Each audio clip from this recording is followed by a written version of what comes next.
Hi everyone.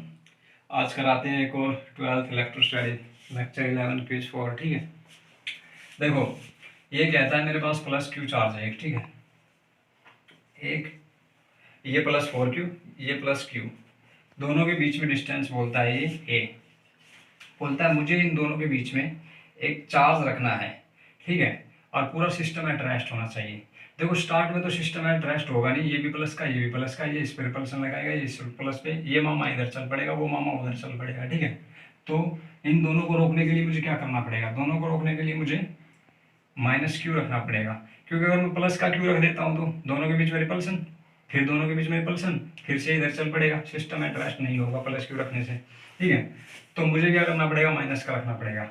अब देखो इन दोनों के बीच में पहले क्या था? रिपल्सन, लेकिन बीच में आ गया एक नेगेटिव। अब ये इसको अट्रैक्ट करेगा और ये इसको भी अट्रैक्ट करेगा। पहले रिपल्सन हो रहा था, दूर जा रहे थे, लेकिन माइनस रखने से यहीं पे यहीं रुक जाएंगे। अब समस्या ये आती है कि मैं इसको कहाँ रखूँ, कि दोनों के दोनों पूरा सिस्टम एट रेस्ट हो जाए। ऐसा ना हो कि मैं इसके ज़्यादा ही पास रख दूँ ये दोनों ही चिपक जाए, ऐसा भी ना हो कि इसके पास ज़्यादा रख दूँ ये दोनों चिपक जाए, क्योंकि चिपकेंगे क्यों? क्योंकि नेगेटिव पॉजिटिव है, अलग अलग चार्ज है, चिपक जाएंगे। ठीक है, तो मुझे पता लगाना है इन दोनों के बीच में ये कौन सी डिस्टेंस पे रखना है। दोनों के बीच में पहले थी ये डिस्टेंस, मैं मान लेता हूँ कि इसको मैं यहाँ पे इस डिस्टेंस पे इससे x दूरी पे रख देता हूँ प्लस क्यू से। इसके पास मैंने क्यों रखा? देखो मैग्नीट्यूड ज़्यादा है, अगर मैं इसके पास रख देता तो मैग्नीट्यूड पहले इसका ज़्यादा है और फिर और भी ज़्यादा फोर्स हो जाता, फिर तो ये चिपका ही देता। इसका मैग्नीट्यूड कम है, तो इसके पास रखूंगा तो इसकी फोर्स की ताकत बढ़ेगी। इसका मैग्नीट्यूड ज़्यादा है तो इससे दूर रखूंगा, रेडियस बढ़ा दूंगा तो इलेक्ट्रोस्टैटिक फोर्स में रेडियस बढ़ जाती है, तो क्या फोर्स कमज़ोर हो जाता है। तो इससे दूर रखने का मेरा पर्पज ये था कि ये इतना कमज़ोर हो जाए और कि ये लगभग इसका जो फोर्स ऑफ अट्रैक्शन है और इसके फोर्स ऑफ अट्रैक्शन दोनों इक्वल हो जाए। ठीक है, तो मैं इसके पास रखूंगा, ऑब्वियसली तुम्हें समझ में भी आ रहा है। ठीक है, देखो तो पूरे सिस्टम को रेस्ट पर आने के लिए क्या करना पड़ेगा? इन दोनों के बीच का force of attraction is equal to इन दोनों के force of attraction. Neutral point पे दोनों फोर्स बराबर होंगे। ठीक है, ओके, 1/4 एप्सिलॉन इन दोनों के बीच का फोर्स ऑफ अट्रैक्शन।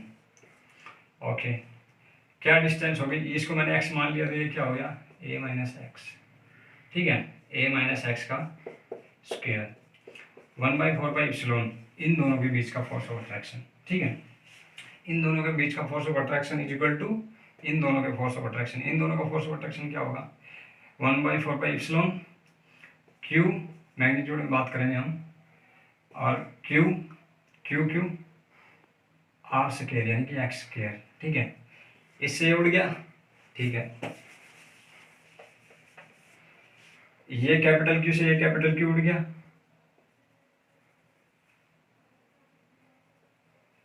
इस क्यू से ये क्यू उड़ गया। आराम से देख लेना। ठीक है, तुम्हारे पास वीडियो है, तुम चाहे जितना प्लेबैक कर सकते हो। यहाँ क्या बच गया? 4a माइनस एक्स का स्क्वायर। वहाँ क्या बच गया?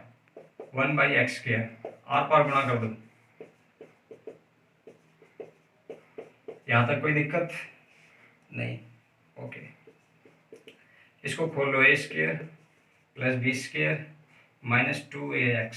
ठीक है, इस एक्स स्क्वायर को इधर लेके आता हूँ, माइनस का हो जाएगा, इधर बच जाएगा 3x स्क्वायर। ठीक है, a स्क्वायर माइनस 2ax।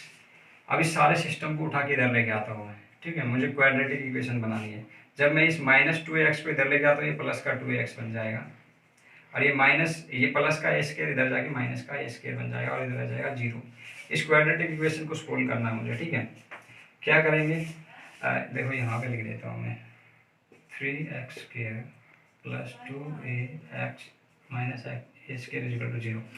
इसके दो टुकड़े ऐसे करो कि जोड़े तो 2ax आए और गुणा करे तो माइनस का 3a स्क्वायर एक्स स्क्वायर आए माइनस का, और जोड़े तो प्लस का 2ax आए। यानी कि मैं यहाँ पे लिखता हूँ x square plus 3ax minus ax minus a square is equal to 0। अब देखो इन दोनों को जोड़ोगे तो प्लस का 2ax आएगा, इन दोनों की मल्टीप्लाई करोगे तो 3a स्क्वायर एक्स स्क्वायर आएगा, माइनस का आ गया, ये टुकड़ा होगा इसका। इन दोनों में से और इन दोनों में से जो कॉमन है वो निकाल लेते हैं। 3x दोनों में दिख रहा है, x प्लस a, यहाँ से माइनस a दिख रहा है। ठीक है, x प्लस a, ये क्वाड्रेटिक इक्वेशन है 8वीं 9वीं क्लास की, और तुम लोगों को अच्छे से आती है, मुझे पता है। 3x माइनस a देखो ये आ गया हमारे पास 2।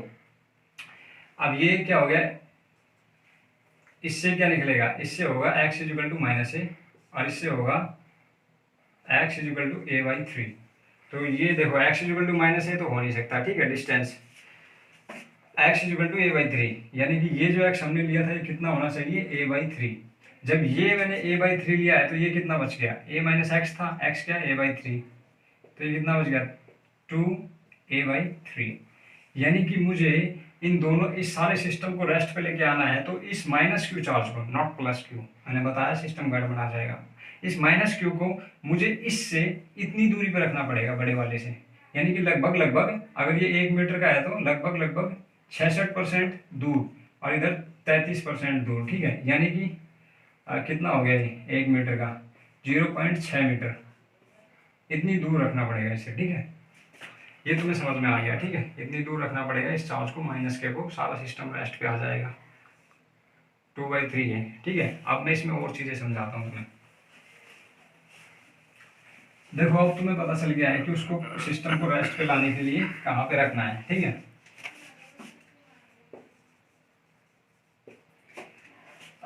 क्या था हमारा system, 4Q okay, plus Q okay, बीच में हमने माइनस का Q रख दिया था ओके, पूरे सिस्टम की इसके डिस्टेंस दोनों के बीच में a थी, हमें ये पता चल गया ये a माइनस एक्स है, यानी कि a माइनस एक्स बोले तो 2/3 a है, और ये कितना था हमारा x, a/3 ओके।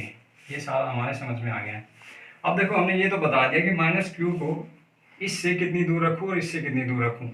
ये पूछ रहा है कि मुझे ये भी बताओ कि कितना चार्ज रखूँ, इन दोनों के स्मॉल क्यू और कैपिटल क्यू के बीच में रिलेशन बताओ कि मैं नेगेटिव चार्ज रखूँ, इतनी दूरी पे रखूँ, लेकिन कितना।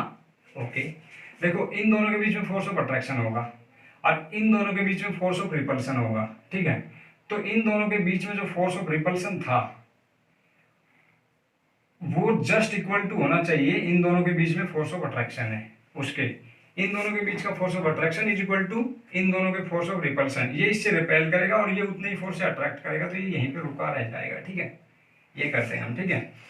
तो ये देखो इन दोनों के बीच का force of attraction 1/4 pi epsilon 4Q minus ये Q, दोनों के बीच के 2/3 a का स्क्वायर, डिस्टेंस का स्क्वायर, इन दोनों के बीच का फोर्स ऑफ अट्रैक्शन इन दोनों के बीच के फोर्स ऑफ रिपल्सन के बराबर होना चाहिए।